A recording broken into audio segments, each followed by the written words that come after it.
My name is Larry McGlynn, and you are listening to the award-winning Philadelphia Hall Monitor here on WPPM 106.5 in Philadelphia, on Comcast Channel 66, and streaming live at phillycam.org. You can find us on Twitter at Hall Monitor WPPM, on our website www.hallmonitor.org, or on Facebook at PHMWPPM.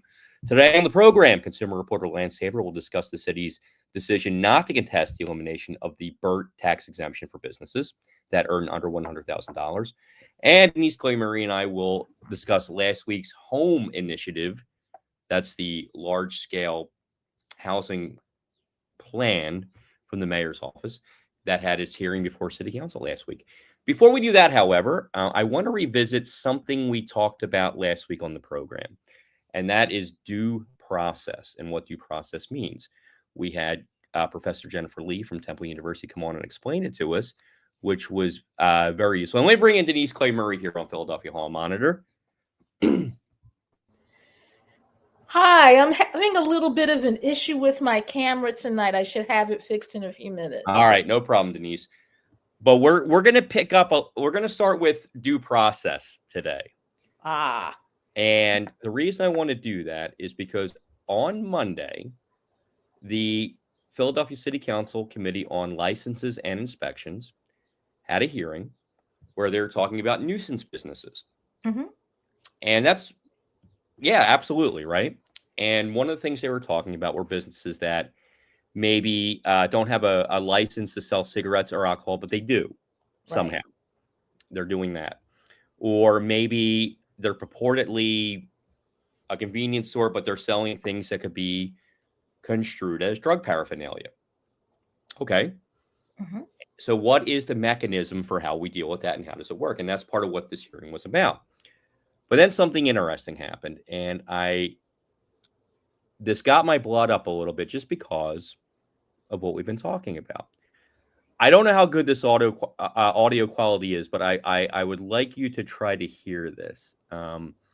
So this is Councilmember Anthony Phillips, Councilmember Cindy Bass, and the representative from the L&I department who was testifying. So hopefully this comes across pretty clear. So is that your department's policy on items of that nature? If we observe. Yes. Yeah. So what we enforce the regulation of the tobacco permit. What we're seeing here is that, and then Councilwoman Bass is also saying this in some capacity too up there, is that this thing is such a proliferation when it comes to tobacco sales, legal permits, that honestly, there should be a zero tolerance on this. There shouldn't be an investigation, a warning, a violation. It should be an immediate shutdown. Why can't we get to that point? Okay. No, I have no real problem with any of that. The health department shuts down places all the time on inspection. You go to a restaurant and they find rats or something like that, they shut the place down. That's the way it should be, right? No objection to that. Let's go a little further. Okay. We have to afford these establishments due process. Now, what you didn't hear there, it may not come out great. When asked why they don't do that, the policy is to afford these establishments due process. We work with. And that's your department's decision. We work with our partners in license inspections and with law internally to ensure. And that right there is what has to change in the city. They don't get due process. They know what they're doing. They know what they're doing. They know what they're doing. And they do it all the time. Okay. And right there, and there you are, Denise, we see you, is where some of this confusion comes in. Councilmember Phillips, if you didn't hear it, after they say we need to give them due process, he says, and that right there is going to have to change in the city of Philadelphia. They don't get due process. They know what they're doing. They know what they're doing. They know what they're doing, and they do it all the time. Okay. So there's a definite disconnect there between zero tolerance and due process and what that means. in my opinion. So I spoke to Councilmember Phillips about that. Go ahead, Denise, if you're going to. Well, I was going to say there's this little thing called the Constitution. I know that everybody thinks that, you're not supposed to observe it anymore, but you not only have a constitution for the federal government, you have a constitution for state governments, and they all say the same thing. There has to be due process, because if you shut down a business and you give them no means to appeal, you're going to end up in court, and you're probably going to lose. Right. I mean, there is the possibility that a mistake is made. Mm-hmm. And that needs to, So I caught up with Councilmember Phillips yesterday, and I caught him on the floor of council before the session started. And this was our discussion. And this audio should be better. So yesterday we had the hearing about nuisance businesses. Can you explain your thinking on due process regarding these businesses? Absolutely. So there are businesses in our neighborhood who are continually disrupting the quality of life of our neighborhood. And oftentimes these businesses are providing, a disruption that includes, there's loosies of selling cigarettes, alcohol distribution, things that they're not actually legally allowed to do. And they're selling them not only to just adults, they're selling them to minors. What transpires is that it can be reported to the city of Philadelphia health department. The health department goes out and issues an investigation. And upon investigation, if it's found that they're selling things that are illegal, such as tobacco or alcohol or any other goods that are, they're not permitted to sell, they get a violation. What I'm ultimately saying is that it is a very clear understanding by the owners of the stores when they begin the business that they're not supposed to sell these products. So why are we continually giving them an opportunity to rectify an issue that is being destructive to our neighborhood? So what I'm saying is that there is a due process in which they are notified at the beginning that, hey, if you're selling tobacco or alcohol or so forth that you don't have a permit for, you shouldn't be selling it at all, right? And they know that. So what I'm ultimately saying is that instead of giving them a warning to rectify an issue, that they're going to go back, fix it for temporarily, and go back and do it again, selling these legal products. Let's not give them a warning at all. Let's shut them down completely immediately. But isn't there a legislative solution to that? Yeah, so that's the part I'll be exploring, because right now the Philadelphia Health Department is making the policies around how they want to handle these nuisance businesses. So their policy is that they give them warnings around violation, warnings and so forth. And also they issue violations at first, get an opportunity to rectify the situation. For me, there should be a zero tolerance when you're selling alcohol, drugs, cigarettes, tobacco, and so forth to our neighbors. Because to our residents, especially minors, you're selling to. So if you're doing those things, there should be a zero tolerance for selling these things. But zero tolerance is different than no due process. Yeah. So they have the right, the due process that I'm asking for, they have the right to appeal if they feel as though that they, weren't in violation of the code. If they can prove that they were in violation of the code. That's due process. But what I'm saying is so they can legally make an appeal. But if they're found to be selling these things, they should be immediately shut down. Immediately. Until they're able to, show that they appealed it and that they can prove that they weren't selling it. Because if there's ample evidence that shows that you're selling tobacco, that you're selling alcohol without a permit, especially to minors, you should be shut down. If you don't believe in that particular decision, you should make an appeal on that decision. But immediately, we need to shut you down until we rectify the issue, as opposed to, issuing you this warning or this violation, and then coming back and finding out afterwards that, they just fixed it really quickly, but then months later, or weeks later, they're back doing the same thing. And it becomes a pattern Whereas they get, and because the health department is not constantly checking to see if the decision if everything's been fully rectified, because they don't have the capacity. So these people get away with it over and over again, as opposed to showing people that we mean business in the city of Philadelphia. If you're found doing this, you're going to have to go through a long process, which potentially means that your business is going to be shut down, and so you may not want to do this because of what may happen to you immediately. So it kind of helps our communities in that way. Are there any other bad actors, in your opinion, or violators of certain laws that should not be entitled to due process in the city? Oh, man. Absolutely. Yes. So with this issue, bad actors who sell tobacco and alcohol to minors, there should be no second chances for them. But again, that's different, though. Okay. Due process means that they actually get to speak to somebody, go before a judge, whatever it is. Yeah. Second chances are different.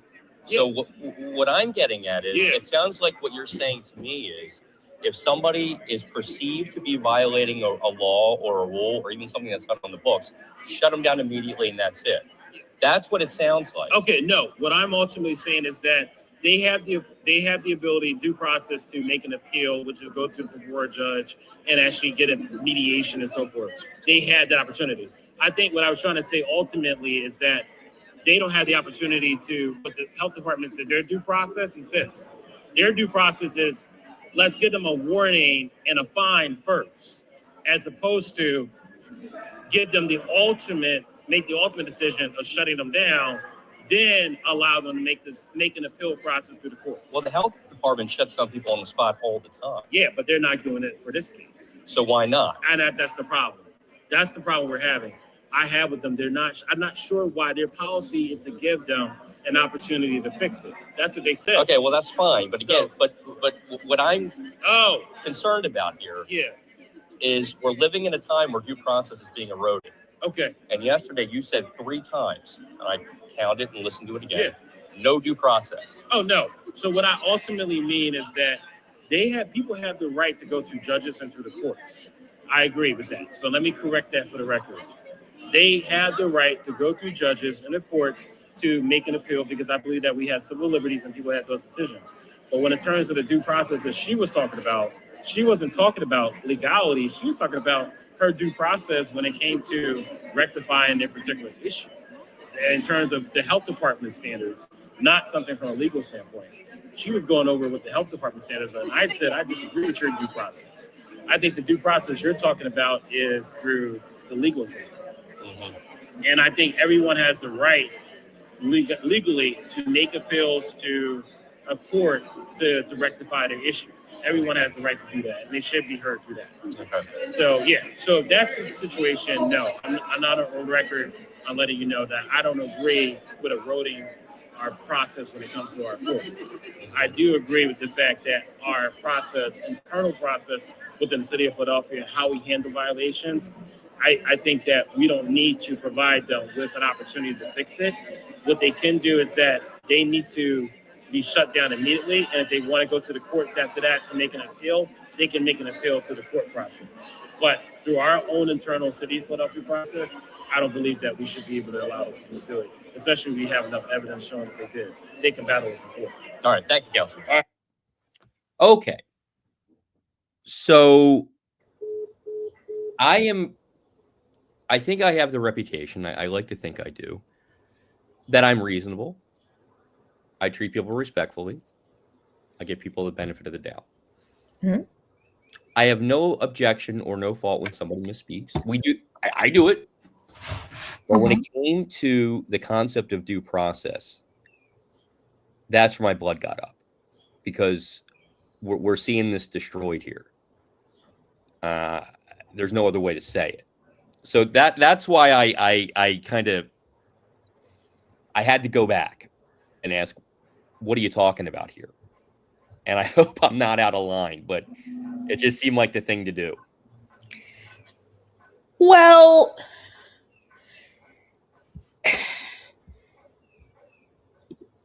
the fact that you're explaining constitutional law to a member of Philadelphia City Council that right there is a little unsettling, to be kind. But the thing is, they've had issues with these nuisance businesses for a while, and there is law in place that says how you're supposed to handle this. So whether you think that, if you don't think that law should be upheld, you are a member of city council, you can do it. That said, you're going to end up in court. Yeah. Let's just be brutally honest about that. You are going to end up in court because you're going to go, these are business people. And business people have lawyers, and business people are going to say, okay, the way the law was written originally, I had a chance to appeal. And because I had a chance to appeal, you're taking this chance to appeal away from me, and I'm not going to tolerate that. But, you know, the fact that you even had that discussion, it's a little off-putting, you know, but my guess is that council and L&I will figure this out somehow. They have to, because like I said, if you shut down someone's business just because you can, and you don't give them the right of appeal, what you don't give, they're going to take. Right. Well, Denise, And you're going to have to pay for that. You may not believe this, but you know who our guest is going to be next week on the program? Ooh. Councilmember Anthony Phillips. Well, so we're going to have a chance to talk about this and other things with him, and maybe get further clarification if we need it. But it'll be good to speak to him, and we're grateful that he'll come on with us and talk more about this and other issues next week. yes, because he kind of has to. I mean, otherwise, you know, you've said on the record that you don't believe in due process at a time when due process is under attack on all sides. Yeah. You absolutely have to explain that. There's no way around it. Yeah. Yeah. So we will do that next week with Councilmember Phillips, and I'm looking forward to it. And I'm glad that he'll do that with us, and rather than just say, oh, well, I'm not, you know, I respect that. So we'll have a good conversation with him next week. Now, what I'd like to do is bring on consumer reporter Lance Haver to tell us a little bit about what's going on with this BERT tax situation. So, good evening. Good evening. That is, I was waiting for him to make the distinction between the rights of an individual and the rights of a corporation, but I guess that's not what he was thinking about. So, I'm going to report on something that I think got overlooked to a large extent, and that is the city of Philadelphia has decided not to defend its tax breaks it gave to small businesses and startups. And here's the situation. The city has a program that helps small businesses by exempting the first $100,000 in revenue from any taxes, and tells the small business person, which includes a gig worker, an Uber driver, a Lyft driver, someone who's been hired to do construction, but not as an employee, but as an independent contractor, exempts them from having to file and exempts them from having to pay taxes. In addition, to try and persuade people to start their businesses in Philadelphia or help people in Philadelphia start businesses, there's a Jumpstart program that goes ahead and says, for 2 years, you don't have to pay any business taxes. Gives you a chance to get started, gives you a chance to try and compete against the established businesses, and in that way really fosters competition, which most of us believe is the way that prices can be kept down. But a multi-billion-dollar corporation decided it didn't like that. It didn't like the fact that small business people were getting a break, and it wasn't, so it sued. And the city decided just this week that it's not going to defend its own laws and its own rules and the help it gives. So if we can call up the slideshow, I'd like to go over what it means now that the exemption is going to end. So Mayor Parker has a tax plan, and that tax plan is to have incremental decreases in what's called the BERT tax, the business income tax. The small amounts that it's going to go down are by what's called mill rates. That's 1/1000th of a percent. And what's happening here is because a small business didn't have to pay any taxes on the first $100,000, and a new business didn't have to pay any taxes for 2 years, and the mayor's decided that she's going to do away with those programs. Now all of the startups and all the small businesses are going to see very large tax hikes, while the multi-billion-dollar industries that bring in hundreds of millions of dollars in revenues are going to see tens of millions of dollars in tax savings. Because when we think about it, if you lower the mill rate, if you lower the tax rate by 0.1% and you make $100,000, that's really no money. But if your revenues are $1 billion, then saving 0.1% ends up being quote unquote real money. So this is what's in the mayor's plan, and this is what's happening. So the proposal, again, this comes from the city's webpage. It will eliminate the Jumpstart Philly, which is a program for entrepreneurs and new businesses in Philadelphia that reduce their tax liability. A business in its first 2 years of operation is exempt from paying the business income and receipts tax. That's the BERT tax. And there was no liability for the first $100,000 of a small business. The lawsuit challenged this program, and the city just decided that it was not going to fight it.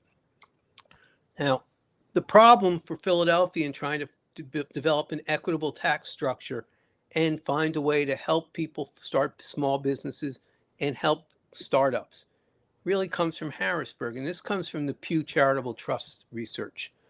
The efforts to change Philadelphia's local tax system, whether to encourage economic growth, promote social equity, or simply raise needed revenue, often comes up against the 19th century section of the Pennsylvania Constitution known as the Uniformity Clause.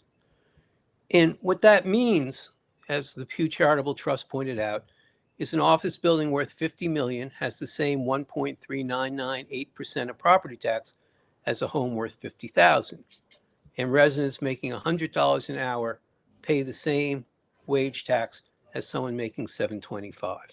And again, that comes from all the research from the Pew Charitable Trust. What the city has been doing over the years, starting with Mayor Street and continuing through Mayor Kenny, has been using what's called a homestead exemption. Council President Clark was instrumental in using this for real estate when the city went to what they called AVI, the Actual Value Initiative. So it used to be that homes were assessed at something other than what they considered the market value. And what they did was they set up a program where they said, we're going to exempt a certain amount of dollars from the amount that we're going to tax you. And originally it started at $40,000. Now, as we've seen the assessments skyrocket, and we've seen people forced out of their homes, the assessment's up to $100,000. And here's how it makes it more equitable. A house worth $200,000 gets a 50% discount. They only pay taxes, real estate taxes, on $100,000. A house worth $1 million gets a 10% discount. They end up paying real estate taxes on $900,000. So in this case, even though it has to be what's called a flat tax, the same rate, and it is the same rate, it's more equitable where we're asking people who live in more homes that are worth more to pay more than people who are living in homes that are worth less. Same thing's true for a small business. A small business making $200,000, and making here is a confusing word because the city taxes gross income and net income. So I'm using making together, and it's more complicated than that, but I don't want to take the time to go into that. So a business making $200,000 with $100,000 gets a 50% discount. A large business making $20 million gets a 0.5% discount. Now, the theory here is we're going to help small businesses get started. We're going to give people an opportunity to be entrepreneurs. Most hiring of neighborhood folks comes from small businesses. And it's also just an opportunity to move up the economic ladder without the burden being too great. So this is what's been in place for many years. Now, the idea of who gets this help is really fundamental to what we're talking about. 75% of the businesses in Philadelphia are small businesses who don't pay any taxes because of the exemption. And almost as importantly, they don't have to file any tax returns. So they don't have to hire an accountant. They don't have to spend hours. They don't have to go to the municipal services building and try and figure out what they owe. And when we talk about business taxes, we often forget that there's an ever-growing number of us who are no longer employees. We're part of what's called the gig economy, or the gig workers. So whether you're an Uber driver or a Lyft driver, or you're a construction worker, where the company you work for decided they don't want to pay the payroll taxes, so they say you're not an employee, you're an independent contractor that we're hiring. Everyone in that category, and to be honest, including the three of us, are what are considered gig workers. We're not employees of anything. We're independent contractors. And under the existing rules, we don't pay any taxes unless our income's over $100,000. And again, equally important, we don't have to go to the municipal services building to try and figure out whether you can write this off or you can write that off or file any taxes. It's very simple. The city has said, we want to help people start businesses and we want to help startup businesses until this past week. The mayor's proposal is really kind of cynical. She wants to eliminate the deduction, the exemption. And she says that's because she's going to lose the lawsuit. Instead of protecting small businesses, she's going to have very small decreases in the BIRT taxes, the business income and receipts tax. That makes it clear who's going to benefit and who's not going to benefit. Again, a business the size of Comcast has a tremendous benefit from a very small reduction in the business taxes. The person who's just entering the marketplace, who's starting to make something, whether it's pottery or woodwork or whatever they're doing, they're paying almost no taxes. So reducing the tax rate by 0.1% has absolutely no value to that. And to put it in perspective, here's what it means. The result of a large tax increase for all businesses with revenues and profits below $1 million annually. So if you do away with the exemption, any business that has less than $1 million in revenues will pay more taxes. Any business that has more than $1 million in revenue will see a tax reduction. This is the mayor's plan. Reduce taxes on the businesses that have more than $1 million in revenues, and raise taxes on all businesses that have less than $1 million. And I did one example just so I could try and make it as clear as possible, because I know these are very complicated issues. And there's also what's called the use and occupancy tax and a number of other taxes. All of them were an attempt to address what the Pew Charitable Trust talked about, that requirement that all taxes be the same. So over the years, the city has made an attempt to make the tax structure fairer, more equitable, and to support small businesses. So we have a number of unique taxes in Philadelphia because our problems are in Harrisburg and are unique. But again, under the current proposal, a company with $200,000 in revenue, now I know if any one of us had $200,000, that'd be a fair amount of money. But revenues doesn't mean profits. Revenue means money coming in. You may have paid $100,000 or $125,000 for the goods, then you have labor, and then you have the rest maybe profit. So what I calculated this on was a small company with $200,000 in revenues, $50,000 of profits after it paid for materials, contractors, and labor. We'll see its tax bill go from $1,400, which is what it would pay with the exemption, to $2,905. And that's a $1,500 increase if the mayor's proposal goes through. I'm going to pull down the slideshow and talk a little bit about what else the mayor could do. So obviously the mayor could decide to fight the lawsuit. But it's absolutely true. Nobody knows whether that would be a successful fight or not.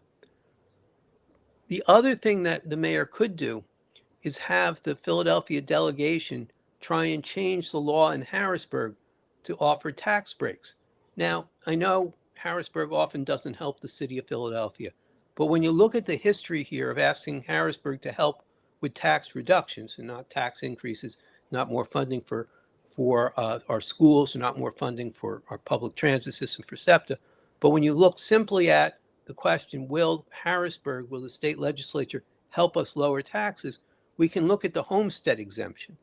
Now, the homestead exemption is very similar to the exemption for small businesses.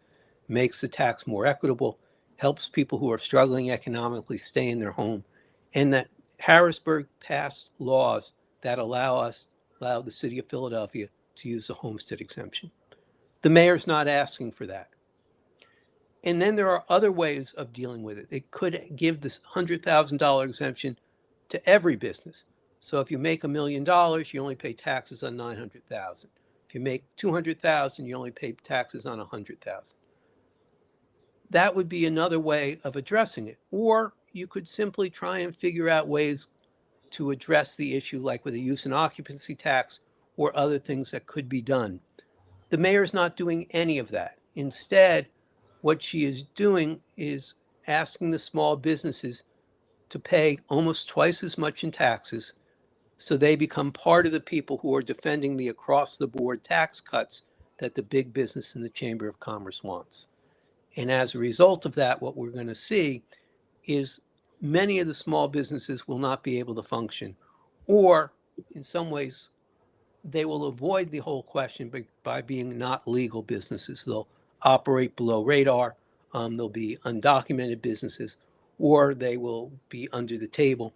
The problem with that, even though I know there are a lot of people out there who are working and not reporting it, the problem with that is if you get in a little bit of trouble over anything else, this whole hangs over your head and becomes a major problem for you. So we really want to encourage small businesses. We want them in our neighborhood strips. It's part of the reason why many of us enjoy living in cities, many different choices of where to shop. You know, if we all wanted to shop at malls, we probably wouldn't want to live in the city of Philadelphia. We want to live around King of Prussia because that's a great mall. We want to live in Cherry Hill because that's a great mall. If you wanted the homogenized version of every store is the same in every city across America, you probably would like malls. But if you like diversity, if you like to have an opportunity for women-owned businesses, for minority-owned businesses, for businesses that are unique, around the corner from me was a store that was specializing in making 3D wedding things for the cake. So all of those enrich our lives, give us many things that we can look at, many things to enjoy. And that was made possible by the small businesses that open up around us. And the small businesses, one last point, they also end up putting pressure on the bigger businesses. So there are very few big businesses that started as big businesses. Almost all of them started as small businesses, got bigger and bigger and bigger, and they took over market share because they had a better product. If we help small businesses get started, they develop better products, and that helps all of us by offering us better things or things at lower prices. Probably the question I have is, how do you know you're going to lose this lawsuit? Where is the law department getting this indication that they shouldn't bother fighting because they're going to lose? Because unless they know something that we don't, the case hasn't been decided yet. You're absolutely right. And it's a function of the city solicitor, the lawyer for the city, has changed. The old city solicitor under Mayor Kenny filed an answer to the lawsuit and claimed the city was going to win. And paragraph after paragraph in that answer claims the city has absolutely every right to do it. The new city solicitor, who answers directly to the mayor, is the mayor's lawyer, says she agrees with the mayor. We ought to give up. So there's no good answer for your question other than to say it's heavily politicized. And if the mayor wanted to, the mayor could say she thinks we're going to win. The other sad part is there's no downside to fighting. If ultimately we lose, how are we in a worse situation than we are now?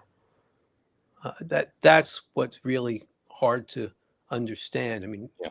Look, nobody likes to lose, right? I mean, just look at all the Phillies fans, right? No, none of us like to lose. But if we're not in any worse situation, if we lose, why would you lose before you even fight? And why would the Phillies forfeit? And that's what the mayor's done. There isn't anybody I speak to in and around City Hall who understands this as to why they're not doing this. It makes no sense to me. The cynical answer is now you've made the small businesses the tip of the spear for the big businesses, because a lot of small businesses are really struggling. And our economy has been disrupted by President Trump, and so it's very hard to talk about places even like Comcast. But Comcast really isn't at risk. But you have these small businesses are opening tea shops, opening tailors, or opening up dressmaking, a lot of hair extension, nail places. These are all places that are at risk, and that what economists like to call margins. They don't make a lot of money. All of those, the difference between paying no taxes and paying $2,000 of taxes can be very large. And here's the other thing. You owe the taxes whether you make money or not. Now, there's an argument made that makes sense because you owe real estate taxes whether you have a job or not. You owe wage taxes whether you're making enough to pay all your bills or not. So maybe you should owe business taxes whether you're making a profit or not. But that's a separate argument than we want to help people start businesses, and we want to help entrepreneurs, and we want to help people who have historically not had access to capital, meaning women, African Americans, Latinos. This is a huge problem for us. And if we want to fight for a more equitable society, one of the ways we want to do that is by making sure that entrepreneurs get a realistic chance at succeeding. The days where everybody could own a hardware store, I shouldn't say everyone, the days where there were a number of people could own hardware stores has changed, but it doesn't mean we can't continue that tradition of helping people have small stores. And we kind of see it in barbershops for men, in hairdressers for women. There have been a number of chains that have not been successful because people like going to their barber or their hairdresser. Another example, strangely enough, is dry cleaners. Another example is bicycle stores. Now, I know if you don't ride a bicycle, this may seem strange, but the bicycle stores have not been made into a multinational chain. There are independent bicycle stores throughout the city of Philadelphia. And as we have seen the national chains of bookstores close, we're now seeing a number of independent bookstores opening. And all of those enrich us, and all of those make our life in the city more pleasurable. And if we talk about quality of life, yes, crime is primary. Education is primary. How clean the streets are is primary. But so is enjoying our lives. And if we can do that by helping small businesses develop, offer services, improve how we enjoy the city, we should do that. And instead, we're going in the opposite direction. And what's going to be interesting is to see how many small businesses close because of this, and particularly how many gig workers decide I'm not going to do business in Philadelphia because I can't afford to anymore. Yeah, I also think we're going to see a lot more of the underground economy, which really doesn't help. Making people, what's the Dylan line? To live outside the law, you have to be honest. It doesn't help us to have people that are outside of the law, who don't have a connection to society, who aren't going to have Social Security, who are not going to have disability insurance, who are not going to have unemployment insurance. When the economy turns down and all of these people who are in the underground economy are going to have no way to get the help that we offer for other people. During COVID, we developed a program to help out gig workers. But if you're an part of the underground economy, we're not even going to know that you exist, and we're not going to be able to help you. Right. Well, Lance, thank you for doing the work on that. It's a great disappointment that we're seeing this. Yeah. On a personal note, I knew Mayor Parker when she was an intern in Council Member Tasco's office, and I personally am very fond of her. And I am very disappointed in this. I can't understand it. Why would you give up without a fight?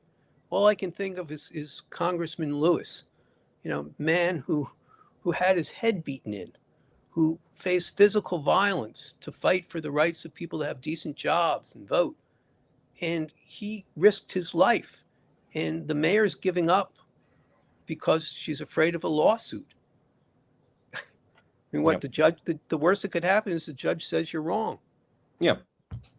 Well, that kind of leads into something that's happening tomorrow. There's a May Day protest that's going to be going on in the city. Bernie Sanders is supposed to be attending. It's supposed to be something that's focused on workers and stuff. So that's going on tomorrow. And my sources in City Hall are saying that if you're downtown after 2:00, you're going to be there for a while. And City Hall itself is closing at 2. So, Okay.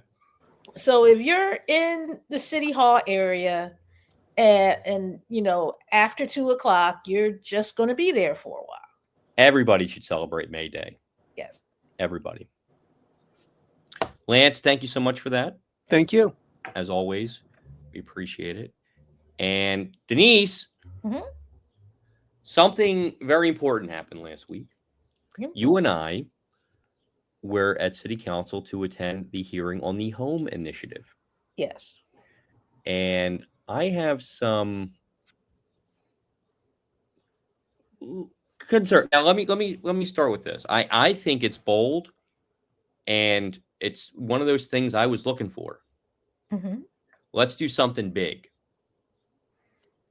And an $800 million ballot referendum to bring the money in through bonds. That's huge.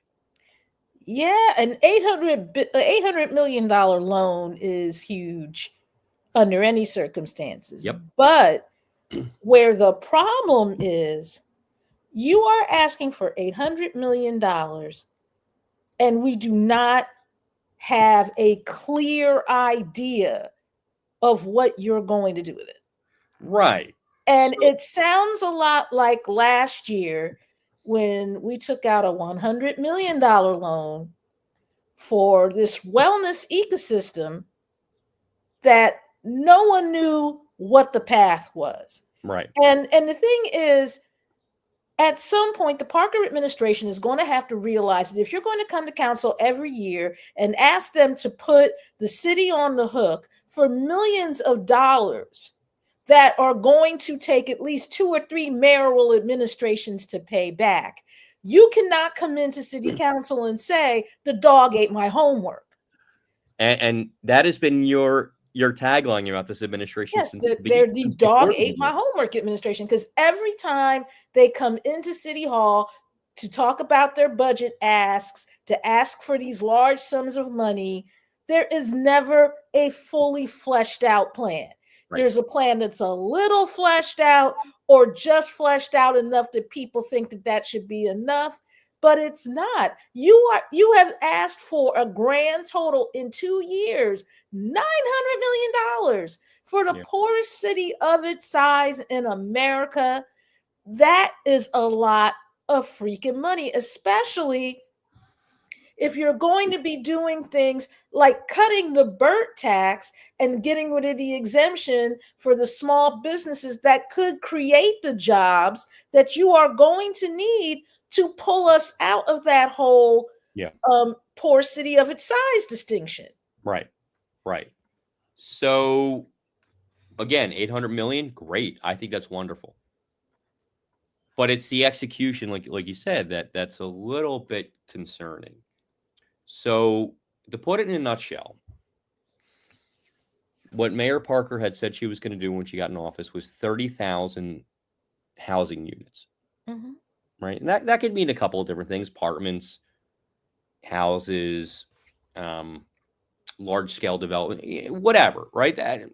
We don't need to quibble over that. I think any of those things. Just not tiny homes. Apparently not. For some reason, she does not like tiny homes, even though I have seen some tiny homes that I would move in tomorrow because they're that nice. Yeah. I mean, especially if you're talking about the homeless population, other cities have had a lot of success with that. Mm-hmm. So, but that's another conversation for another day. What had me concerned, and going into it, it shifted, it seemed to me, from 30,000 units of housing, which I expected to mean new housing or new apartments, again, whatever, right? Mhm. To new and preserved. And that's what I kind of got a little concerned. Because what do we define as preserved housing? Does it That's a mean, good question. right? Does it mean something like, okay, we have an abandoned house here, nobody's been there for 40 years. Let's fix it up. Let's fix that. And that's good. I think that's a Mhm. good thing, right? It's something that we didn't have that house. Now we do. Mhm. So now we're down to 29,999, right? Okay. But when we start talking about preserving, does that mean it's a house that somebody already lives in and it needs a new water heater? And that's important. I'm not saying that's not important. That is very important. People do need help with that, and they should get help with that to stay in their own homes. I believe that. But if the majority of the 30,000 goes in that direction, it really subtracts from anything new that we're trying to do, which is what I thought this was supposed to be. So, in the information released by the administration, they give the numbers of new buildings, rental, and preserved. And the preserved number is more than half. So, 16,500. But see, you wouldn't have needed to do all of this preserved housing if folks had just been told from the very beginning that they could get in on the 10-year tax abatement. Because the 10-year tax abatement was, as it was originally constructed, was supposed to encourage development and encourage people to fix their homes. But while everybody talked about the development part, they never talked about how people who already have a house could use this tax abatement, which is why you have houses that are abandoned because people couldn't afford to fix them up and people couldn't afford to pay the taxes on them and they lost their house or their house got stolen somehow. Right. And the Which thing does is, happen more often than people realize. yeah, and the thing is, if you're going to ask for $800 million and over half of the housing you're going to create is housing that's already here, does that really solve the housing problem? Does that really solve the problem that we have with housing, especially affordable housing? Because no one's really talking about whether or not, how much of this is going to be affordable housing. And I don't mean affordable for city council members. I mean affordable for the rest of us. So one of the questions that you and I, as we're watching this, you and I whispered it back and forth to each other a couple of times about AMI. Mm-hmm. That term keeps coming up, right? And what are we really talking about when we talk about AMI? And this is really important for people to understand. AMI is the average median income. Now, the problem with this number is that it's not just Philadelphia. It's like a regional thing. So it's like the 5 counties. So you have like really wealthy neighborhoods and just counties for that, like Montgomery County, and they kind of factor into what Philadelphia's AMI is. So it creates an inflated picture of what people can afford in this area. And that's kind of I see that as a problem. I think city council does as well, but and I'm not blaming the administration for this. They don't come up with that number. So it's not really their fault. But when we talk about AMI and what percentage of that Philadelphia residents sort of reach to, it's and what and what we're designing for those people, it's an issue. So when we talk about there are 4 categories that the city's using to delineate what is affordable for different groups of people, right? So a market rate building or housing unit is 120% of AMI. Workforce plus housing, 80 to 120%.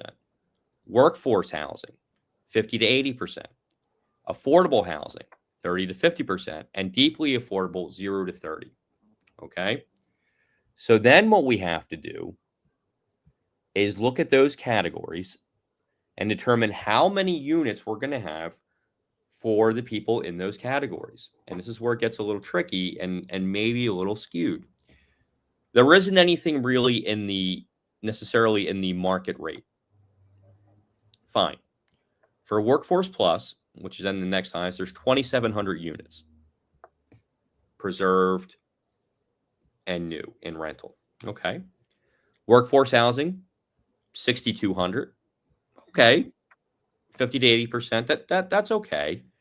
Affordable, 30 to 50% of AMI, meaning, and your income threshold for this portion would be between 32,000 and almost 54,000. Okay. Almost 12,000 units.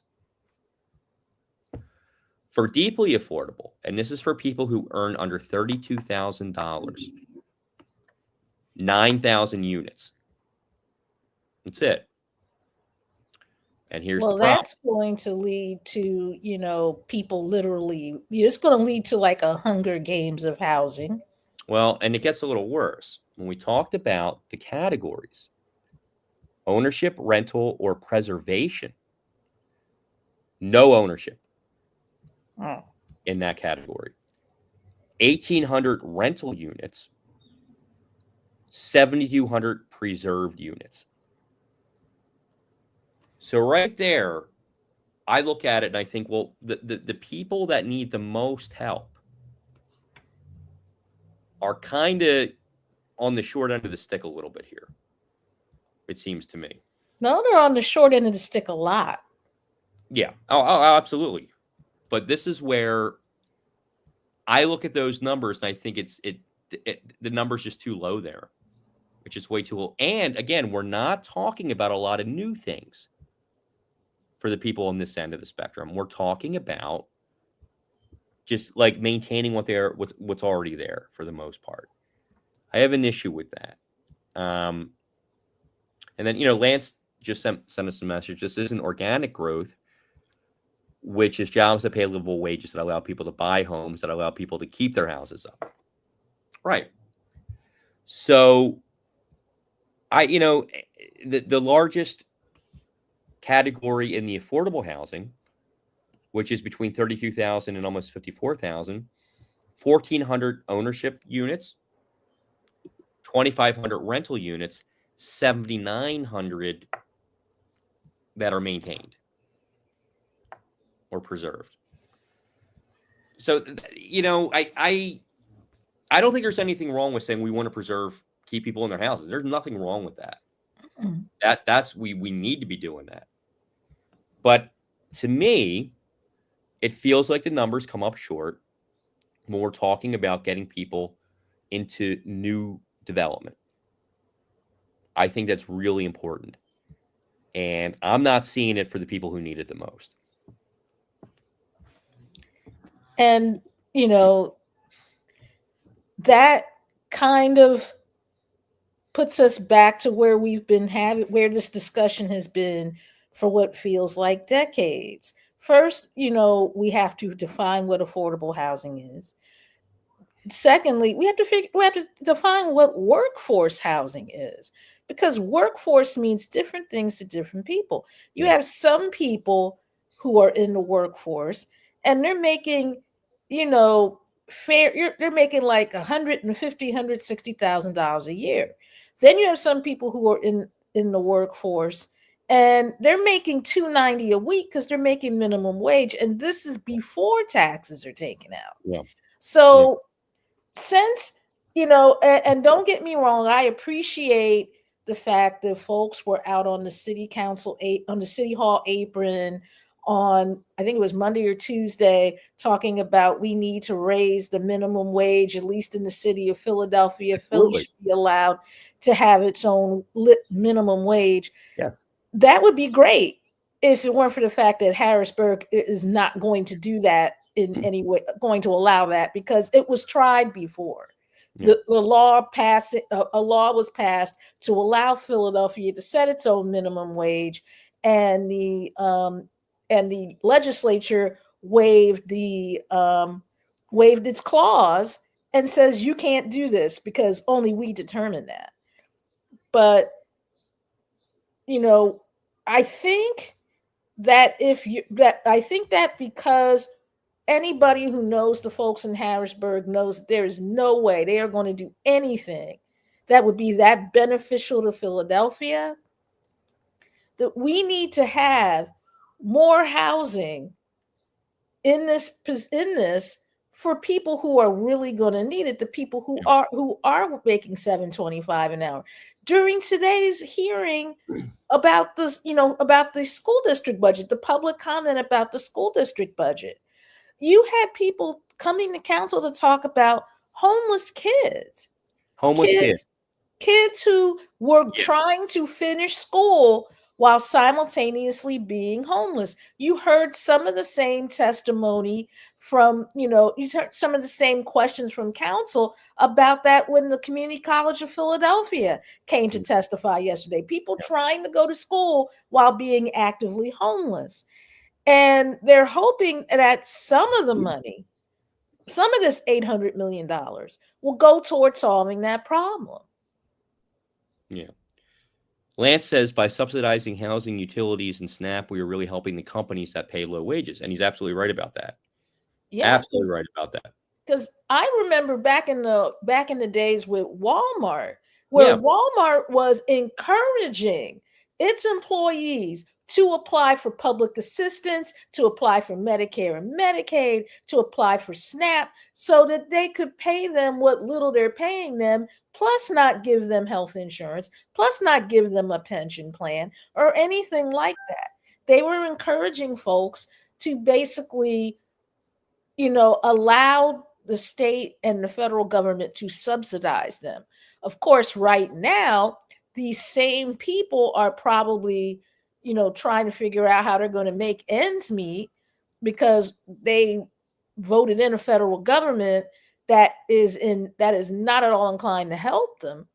So, it's going to be interesting to see how that shakes out. Yeah. Well, and I mean, we're in a situation now where anything that, and this is, Harry Truman was talking about this in the 40s and 50s. Anything that helps people is socialism. Mm-hmm. And conservatives want to see it gone. And that's what we've been dealing with for the last 70 years, 80 years now. It's really unbelievable. So we're going to have to leave it there. We have a big week next week, Denise. Mm-hmm. Lisa Haver will be with us to talk about the school budget because we saw that hearing yesterday. So we're going to go a week behind for the next 2 weeks just so we can get caught up and go through the numbers. And Lisa's going to help us do that next week. And Councilmember Anthony Phillips will join us to talk about a number of things. So we'll look forward to his visit as well. So we want to thank everybody joining us on the program. Thank you to Lance Haver as always. Thank you to you, Denise. Thank you. Allison on the back end. We appreciate it. And we'll see you next week on Hall Monitor.